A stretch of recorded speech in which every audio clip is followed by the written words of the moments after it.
विधानसभा का बजट सत्र आज से शुरू हो गया है। इस सत्र को लेकर विशेष चर्चा के चलते हमारे संवाददाता ने कैबिनेट मंत्री सुबोध उनियाल से खास बातचीत की है। उत्तराखंड सरकार आज अपना बजट पेश करने जा रही है। सबसे बड़ी बात यह है कि बजट को लेकर अगर हम बात करें तो बताया जा रहा है कि इस बार का बजट पिछले बार की तुलना में काफ़ी बड़ा होने वाला है और चुनावी वर्ष भी है, तो बजट से बहुत ज़्यादा उम्मीदें भी जो हैं वो आम जनता की भी होती है। हमारे साथ कैबिनेट मंत्री हैं, उन्हीं से जानते हैं कि क्या कुछ है बजट में, किस तरह से जो है इस बजट को देखा जाए। सुबोध उनियाल जी से ही बात करते हैं। सर, इस बार की बजट की अगर बात की जाए तो क्या कुछ खास रहने वाला है अगर इस बार के बजट को पूरा देखें तो? देखिए, बजट में जो आदरणीय प्रधानमंत्री जी ने कहा है कि इस देश में 4 जातें हैं, 4 वर्ग हैं, गरीब है, किसान है, महिला है और नौजवान है। तो चारों के हितों को पर्याप्त संरक्षण देने का प्रयास इस बजट में आपको दिखाई देगा और ये कुल मिलाकर के ये बजट राज्य के चौमुखी विकास को आगे बढ़ाने में बड़ा सहायक सिद्ध होगा। बजट से बहुत उम्मीदें रहती हैं, कितना बड़ा बजट होने वाला है वैसे तो आप अभी बता नहीं सकते हैं क्योंकि एग्जैक्ट क्या हो, पर फिर भी उम्मीदें तो रहती हैं। अगर थोड़ा आप बताएं कि किस तरह का बजट है, कितना बड़ा रहने वाला है? देखिए, आज तक का राज्य का ये सबसे बड़ा बजट होगा। सबसे बड़ा बजट होगा। सर, एक चीज़ है कि विपक्ष वहाँ पर जो है बाहर बैठ भी गया है, वो कहता है कि समय बड़ा कम रहता है, हम लोगों को समय नहीं मिलता है और दिन की बात करें तो जो बजट 15 दिन का होना चाहिए बजट सत्र वो 2-3 दिन में ही निपटा देते हैं। तो क्या इस साल की बात करें या इस बार की बात करें तो इस बार क्या कुछ रहने वाला है? देखिए, सरकार पूरी तरह से सदन चलाने की चाहती है और सरकार चाहती है कि सदन में राज्य हितों के मुद्दों पर चर्चा भी हो, ताकि जो भराड़ीसैंण में यहाँ पूरा प्रदेश की निगाहें हैं और जनभावनाओं का प्रतीक भी भराड़ीसैंण है और पहली बार एक इस मंशा के साथ कि मौसम भी ठीक हो, इस तरह का समय तय करके सरकार ने यहाँ पे बजट सत्र का आयोजन किया। और जो कुल मिलाकर के देखिए, विपक्ष को प्रयास करना चाहिए कि क्योंकि कोई भी दल हो, सबका दल का उद्देश्य होता है राज्य का विकास। तो राज्य के विकास से संबंधित जो सुझाव विपक्ष राज्य सरकार को दे और जो खामियां सरकार क्यों बताए, सरकार हर चीज़ को जवाब देने को तैयार है। तो विपक्ष में एक हेल्दी विपक्ष की भूमिका निभानी चाहिए। आपने हेल्दी विपक्ष की बात की, पिछले बार का आपको अच्छे से याद होगा, आपने बहुत समझाया था कि ऐसा ना करे, हंगामा ना करे, बावजूद सब कुछ हुआ था। इस साल ऐसा होता है अगर तैयारी करके विपक्ष आया है तो? देखिए, तैयारी करेंगे, मैंने कहा ना, सरकार पूरी तरह तैयार है और मैं तो निवेदन कर रहा हूँ कि सदन को विधिवत तरीके से चलने दें और अगर सदन को बढ़ाने का आवश्यकता पड़ेगी तो बढ़ाया जाएगा।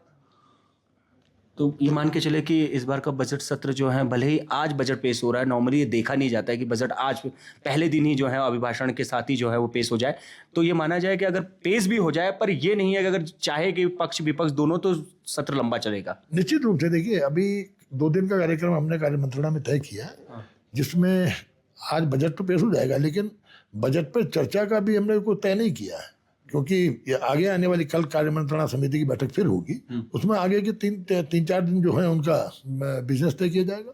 जी, जिस तरह से खुद जो है बता दिया है कैबिनेट मंत्री जी ने कि अगर हम बात करें इस बार के बजट सत्र की, भले ही आज बजट पेश हो रहा है लेकिन चर्चा कब होगी ये फिलहाल तय नहीं हुआ है। बैठक होगी जिसमें पक्ष विपक्ष के नेता बैठेंगे और उसके बाद ही तय किया जाएगा कि कितना दिन, कब तक और कैसा जो है इस बार का बजट सत्र चलेगा। और उन्होंने साफ तौर पर विपक्ष से भी कहा है कि मिलकर आगे बढ़ना है और इस बार का सत्र जो है वो शांतिपूर्वक जो है ढंग से जो है वो उसे आगे बढ़ाना भी है।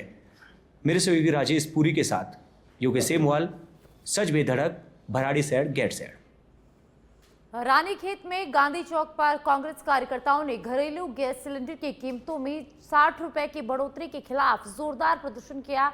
महिला कांग्रेस जिला अध्यक्ष रानीखेत गीता पवार के नेतृत्व में पदाधिकारी और कार्यकर्ताओं ने केंद्र सरकार के खिलाफ जमकर नारेबाजी की और विरोध यहां पर जताया है। गीता पवार ने कहा कि लगातार बढ़ती महंगाई आम जनता के जीवन को प्रभावित कर रही है और गैस सिलेंडर की बड़ी कीमतें गरीब और मध्यम वर्ग के परिवारों पर अतिरिक्त आर्थिक बोझ डाल रही है। उन्होंने सरकार से कीमतें तुरंत वापस लेने की मांग की है। प्रदर्शन के दौरान कांग्रेस कार्यकर्ताओं ने भाजपा सरकार का पुतला फूंककर अपना विरोध यहां पर दर्ज कराया है और चेतावनी दी है कि यदि बढ़े हुए दाम वापस नहीं लिए गए तो पार्टी सड़कों पर उतरकर उग्र आंदोलन करेगी। तो रानीखेत से खबर है, जहां घरेलू गैस सिलेंडर की कीमतें बढ़ने पर कांग्रेस का प्रदर्शन देखने को मिला है। गैस सिलेंडर की कीमतों में 60 रुपए की बढ़ोतरी हुई है और इसी को लेकर कांग्रेस ने प्रदर्शन किया है। भाजपा सरकार के खिलाफ जमकर नारेबाजी की है और घरेलू गैस सिलेंडर की कीमत वापस लेने की यहां पर मांग उठाई गई है। उसी के साथ चेतावनी भी दी गई है कि अगर कीमतें वापस नहीं ली जाती तो उग्र आंदोलन करेंगे।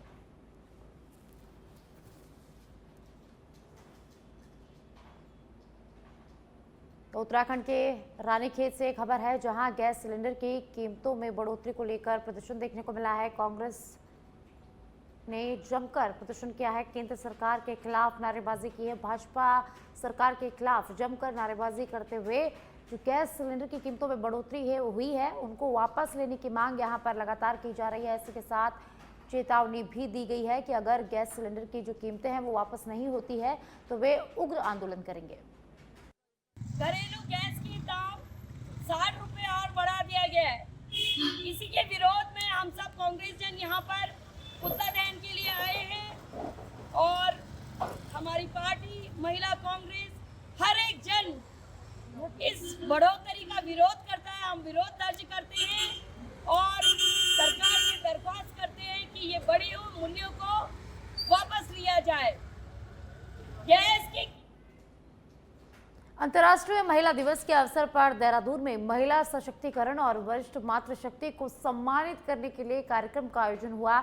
मुख्यमंत्री पुष्कर सिंह धामी ने महिलाओं को यहां पर शुभकामनाएं दी और सरकार की योजनाओं और प्रतिबद्धताओं का उल्लेख किया, जबकि समाज में उत्कृष्ट कार्य कर रही महिलाओं को उमा शक्ति सम्मान से यहां पर सम्मानित भी किया गया। तो देहरादून से खबर है, जहां देहरादून में कल अंतर्राष्ट्रीय महिला दिवस मनाया गया। हम अपनी वरिष्ठ माताओं को यहाँ सम्मानित कर रहे हैं तो ये केवल उनका सम्मान नहीं है, ये केवल औपचारिक कार्यक्रम नहीं है, मैंने पहले ही कहा, बल्कि हमारे उन संस्कारों, मूल्यों और जीवन संघर्षों का सम्मान है जो हमारे समाज और राष्ट्र की मजबूत नींव है, मजबूत फाउंडेशन है। माताओं बहनों, आज बदलते समय के साथ जीवन शैली और परिवारों के स्वरूप में भी परिवर्तन आया है। कई बार हमारे वरिष्ठ नागरिकों, विशेषकर हमारी वृद्ध माताओं को अनेक प्रकार की चुनौतियों का सामना करना पड़ता है, जिसका उल्लेख अभी रेखा जी ने यहाँ पर बहुत अच्छे तरीके से किया। मैं सुन रहा था, एक एक बात उनकी सच में बहुत ही व्यवहारिक रूप से जो सामने आती है, जीवन में कठिनाइयां आती हैं। उन्होंने बोला यहाँ पर कभी उनको स्वास्थ्य संबंधी परेशानियां आ जाती हैं, कोई बीमारी लग जाती है, कभी आर्थिक कठिनाइयां आ जाती हैं, जीवन यापन के लिए दिक्कत हो जाती है, कभी सब कुछ होते हुए भी सब कुछ होता है, लेकिन अकेलेपन की जो पीड़ा होती है और ये परिस्थितियां जीवन को और भी कठिन बना देती हैं। ऐसे समय में हम सबकी सामूहिक जिम्मेदारी बन जाती है कि हम अपनी माताओं के सम्मान, सुरक्षा और गरिमामय जीवन उनका कैसे हो, ये हम सबकी जिम्मेदारी बनती है। इसको हम लोग और अब खबर अल्मोड़ा से है, जहां अल्मोड़ा में जिला पंचायत सभागार में आयोजित जिला पंचायत की बैठक में जनपद के विकास कार्यों, विभिन्न योजनाओं की प्रगति और आगामी वित्त वर्ष के बजट को लेकर विस्तृत चर्चा की गई। बैठक की अध्यक्षता जिला पंचायत अध्यक्ष हेमा गोड़ा ने की। इस दौरान सदस्यों ने अपने अपने क्षेत्रों से जुड़ी समस्याएं और विकास कार्यों के प्रस्ताव यहां पर रखे, जिन पर चर्चा करते हुए संबंधित विभागों के अधिकारियों को आवश्यक दिशा निर्देश भी दिए गए और योजनाओं को समयबद्ध तरीके से पूरा करने पर जोर दिया गया। बैठक में वित्त वर्ष 2026-27 के लिए लगभग 74 करोड़ रुपए का बजट पारित किया गया। साथ ही जिला पंचायत की आय बढ़ाने के लिए परिसंपत्तियों को सुदृढ़ करने का प्रस्ताव भी यहां पर पारित किया गया, जिसके तहत जिला पंचायत की संपत्तियों की सुरक्षा के लिए उनकी तारबाड़ कराने और आय बढ़ाने के उद्देश्य से कुछ परिसंपत्तियों को लीज पर देने पर सहमति भी बनी।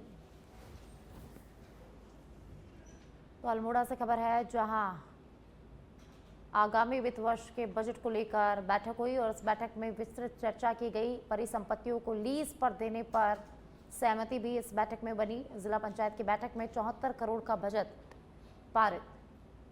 आगामी वित्त वर्ष के बजट को लेकर अल्मोड़ा में विस्तृत चर्चा की गई है। इसी के साथ परिसंपत्तियों को लीज पर देने की बात पर भी इस बैठक में सहमति बनी। चंपावत के लोहाघाट से खबर है, जहां जनपद चंपावत के विकास खंड बाराकोट की ग्राम पंचायत छुलापे से जुड़े होनहार युवक अनुज पंत ने संघ लोक सेवा आयोग की यानी कि यूपीएससी की प्रतिष्ठित सिविल सेवा परीक्षा में ऑल इंडिया 69वीं रैंक हासिल कर इतिहास रच दिया है। अनुज की इस उपलब्धि से पूरे चंपावत जनपद सहित प्रदेश भर में खुशी और गर्व का माहौल बना हुआ है। मूल रूप से छुलापे गांव के निवासी अनुज पंत का परिवार वर्तमान में गाजियाबाद में निवास करता है। उनकी प्रारंभिक शिक्षा गाजियाबाद में हुई और अनुज ने दिल्ली विश्वविद्यालय से बीएससी की पढ़ाई पूरी करने के बाद सिविल सेवा परीक्षा की तैयारी शुरू की और अपने दृढ़ संकल्प और मेहनत के बल पर यह बड़ी उपलब्धि हासिल की है। गौरतलब है कि इससे पहले भी अनुज पंत ने यूपीएससी परीक्षा में ऑल इंडिया 345वीं रैंक प्राप्त की थी और उनका चयन भारतीय पुलिस सेवा के लिए हुआ था और अब दूसरी बार परीक्षा में शानदार प्रदर्शन करते हुए उन्होंने 69वीं रैंक हासिल कर नई मिसाल कायम की है। अनुज के पिता दिनेश चंद्र पंत गाजियाबाद की एक निजी कंपनी में कार्यरत हैं, जबकि माता नीमा पंत गृहिणी है। बेटे की इस उपलब्धि से परिवार में हर्ष का माहौल है और क्षेत्र के लोग भी गर्व महसूस कर रहे हैं। अनुज पंत की इस सफलता पर प्रदेश के मुख्यमंत्री पुष्कर सिंह धामी ने उन्हें फोन कर बधाई दी और उनके उज्जवल भविष्य की शुभकामनाएं देते हुए आगे और बड़े मुकाम हासिल करने के लिए उन्हें प्रेरित किया है।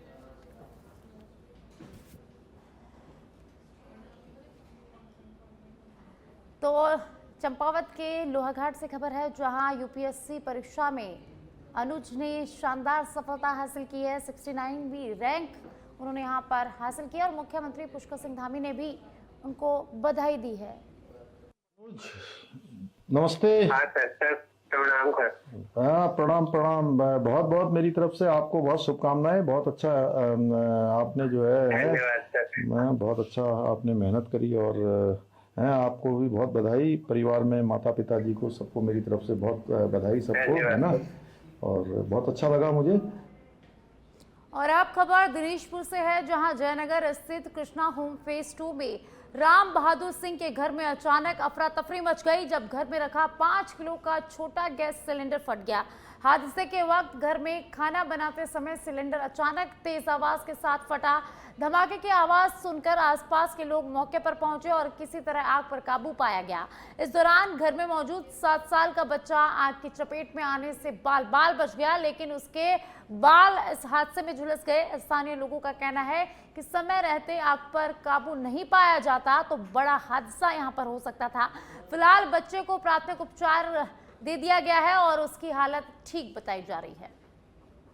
सिलेंडर ये छोटा सिलेंडर था, फट गया। हम लोग ऐसे ही गरीब आप 2 पैसे भी नहीं थे मेरे पास। 2 लीटर मैंने गैस भरा के लाई तो 2 लाई, पता नहीं कैसे मैं ऊपर मसाला पीसने चली गई तो उसका कैसे आग आया और नीचे आते आते तो ऐसा हम लोग बाहर निकलते ऐसा आवाज आया। मेरा नाती जलने से बच गया। मेरा नाती को कैसे हो गया, बाल जल गया, गर्दन में चोट आ गई, हल्का फुल्का थोड़ा चोट। मेरे 4-5 शीशे टूट गए, सब बहुत नुकसान हुआ है। मगर था कंपनी से जॉब करके आया था, नाइट ड्यूटी से जॉब करके आया था, अंदर सो रहा था तो अचानक से आग लगी तो आँख खुली मेरी, अब पूरा धुआं हो गया। तो मम्मी को आवाज़ दिया, मैंने बुलाया नीचे, मम्मी जल्दी आओ आग लग गई है। तो आग बहुत ज़्यादा हो गई थी, बहुत तेज़ आग गई थी। मैंने मम्मी से बाहर भागो आप लोग बाहर भागो। फिर मैं अंदर गेट पर दरवाजा बंद करके मैं अंदर ही हो गया। मम्मी लोग को बाहर भगाते तब तक भांजे के। और अब खबर सितारगंज से है, जहां सितारगंज में बंगाली कल्याण समिति के क्षेत्रीय अध्यक्ष और कथावाचक रामचंद्र राय पर हुए जानलेवा हमले के 2 महीने बाद भी हमलावरों की गिरफ्तारी न होने से बंगाली समाज में आक्रोश फैल गया है।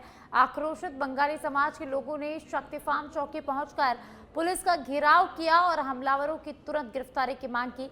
आपको बता दें कि बैकुंठपुर शक्ति फार्म नंबर 1 के रहने वाले रामचंद्र राय पर 6 जनवरी की शाम कुछ अज्ञात व्यक्तियों ने हमला कर दिया था। लोगों का कहना है कि अब तक पुलिस इस मामले में कोई ठोस कार्रवाई नहीं कर पाई है। क्षेत्र में इस प्रकरण को लेकर व्यापक जन आक्रोश है और समाज के लोग चाहते हैं कि पुलिस मामले का खुलासा कर हमलावरों को जल्द से जल्द गिरफ्तार करे। घटना है, विगत कई वर्षों से उनके ऊपर लगातार हमले होते जा रहे हैं और हमले के बाद भी उनको सुरक्षा नहीं मिल पा रही है।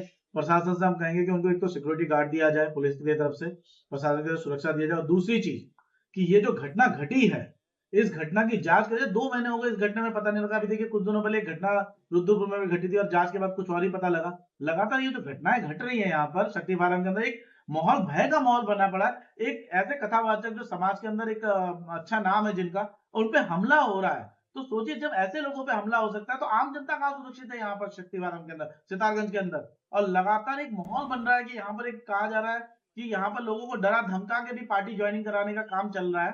तो कहीं ना कहीं ये भी एक षड्यंत्र के तहत हो सकता है कि इसकी जांच क्यों नहीं हो रही, क्यों नहीं खोला जा रहा है इसमें, और ये माहौल नहीं खोला। उत्तराखंड विधानसभा के बजट सत्र की शुरुआत से पहले कांग्रेस विधायकों ने विधानसभा की सीढ़ियों पर बैठकर जोरदार विरोध प्रदर्शन किया। मीडिया से बातचीत में कांग्रेस विधायकों ने कहा कि राज्य में कई ज्वलंत मुद्दे हैं जिन्हें विपक्ष सदन में उठाना चाहता है, लेकिन सरकार ने सत्र की अवधि बहुत कम रखी है। उन्होंने आरोप लगाया है कि पहले ही दिन राज्यपाल के अभिभाषण के साथ बजट पेश किया जा रहा है, जो परंपराओं के खिलाफ है। कांग्रेस का कहना है कि प्रदेश में भ्रष्टाचार समेत कई मुद्दों पर विपक्ष सरकार से जवाब चाहता है। आप कानून व्यवस्था पर चर्चा करिए, आप बढ़ती बेरोजगारी पर चर्चा करिए, बढ़ते भ्रष्टाचार पर चर्चा करिए, जो हमारे लोग वर्षों से जमीन पर रहे हैं, भूमिधरी अधिकार पर चर्चा कीजिए, आप जो है कि महिला सुरक्षा पर चर्चा कीजिए। ये सब बातें हम जो है सरकार से कहना चाहते हैं कि विधानसभा सत्र को मजा